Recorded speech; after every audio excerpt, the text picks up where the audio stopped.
తెలుగులో నటించాలంటే అదేదో super duper కథే కావాలి, లేకుంటే భారీ కాంబినేషనే కావాలి. కొన్నిసార్లు అలా ఉన్నా చేయాలనే ఉత్సాహం కూడా కావాలి. ఇంతకీ ఆ ముగ్గురు నార్త్ లేడీస్ విషయంలో అడ్డు తగులుతోందేంటి? ఆలోచన, ఆచరణ. వాళ్ళని మన వాళ్ళు మిస్ అవుతున్నారని తెలిసిన ప్రాజెక్టుల్ని వాళ్ళు ఎందుకు మిస్ చేసుకుంటున్నట్లు? Let's discuss. దీపికా పదుకొన్ కల్కి 2 నుంచి స్పిరిట్ నుంచి ఎగ్జిట్ అయ్యారని అందరూ ఆలోచించేలోపు రాకాతో కేక పుట్టిస్తానని సిగ్నల్స్ పంపేశారు మిసెస్ రణవీర్. అటు దీపిక, ఇటు జాన్వి ఇద్దరు టాలీవుడ్ లో తమ ప్రెజెన్స్ ఉండేలా ప్రయత్నిస్తుంటే RRR సీతమ్మ ఆలియా మాత్రం ఆ ఊసే పట్టనట్టు వ్యవహరిస్తున్నారు. టాలీవుడ్ లో ఆలియా ఎప్పుడు సినిమా చేస్తారా అని ఎదురుచూస్తున్నారు ఫ్యాన్స్. కానీ ఆమె మాత్రం వరుస నార్త్ ప్రాజెక్టులతో బిజీ అవుతున్నారు.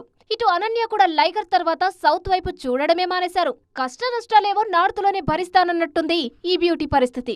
సౌత్ లో ఏ పెద్ద హీరో సినిమా టాక్ నడిచినా కన్సిడర్ చేస్తున్న హీరోయిన్ల పేర్లలో తప్పకుండా ఉంటోంది శ్రద్ధ పేరు.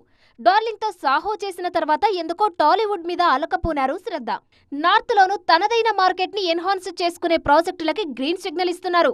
నచ్చినవి చేసుకుంటూనే అప్పుడప్పుడు సౌత్ ప్రాజెక్టులని కన్సిడర్ చెయ్యొచ్చుగా అన్నది ఈ ముద్దుగుమ్మల ఫ్యాన్స్ మనసుల్లో ఉన్నమాట.